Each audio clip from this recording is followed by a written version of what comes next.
4 days back to back losses அப்புறம் இன்னைக்கு தான் ஒரு நல்ல ப்ராஃபிட் பண்ணியிருக்கேன். எவ்வளவு பண்ணியிருக்கேன் எப்படின்னு இந்த வீடியோல சொல்றேன். Today day 9 of 30 days challenge. இன்னைக்கு என்னோட ஸ்ட்ராட்டஜி படி நான் நிஃப்டில புட் ஆப்ஷன்ல தான் வந்து பை பண்ணியிருக்கேன். 11.5 கேண்டில்ல என்ட்ரி பிளேஸ் பண்ணியிருக்கேன். ஸ்டாப் லாஸ் 950 கேண்டில்ல தான் நான் வந்து பிளேஸ் பண்ணியிருக்கேன். ஹைல பிளேஸ் பண்ணியிருக்கேன். ஸோ மார்க்கெட் அங்கிருந்து பாருங்க. ஸோ என்னோட ஸ்டாப் லாஸ் கிட்ட போயிட்டு மார்க்கெட் அங்கிருந்து ரிவர்ஸ் ஆயிருக்கு.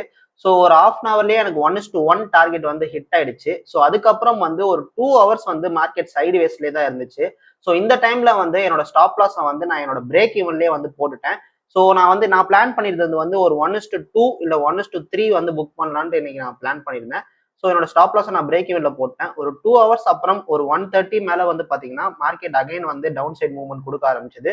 ஸோ இந்த டைம்ல வந்து என்னால ஒரு 1:3 ப்ராஃபிட் வந்து புக் பண்ண முடிஞ்சுது. ஸோ என்னோட சேலஞ்ச் அக்கௌண்ட்ல ஒரு 6,200 ருபீஸ் வந்து நான் ப்ராஃபிட் புக் பண்ணியிருக்கேன். என் பர்சனல் அக்கௌண்ட்ல 19,000 ருபீஸ் ப்ராஃபிட் புக் பண்ண முடிஞ்சது. நீங்க இந்த வீக் ப்ராஃபிட்ல க்ளோஸ் பண்ணிருக்கீங்களா இல்ல லாஸ் பண்ணிருக்கீங்களான்னு மறக்காம கீழே கமெண்ட் செக்ஷன்ல சொல்லிடுங்க.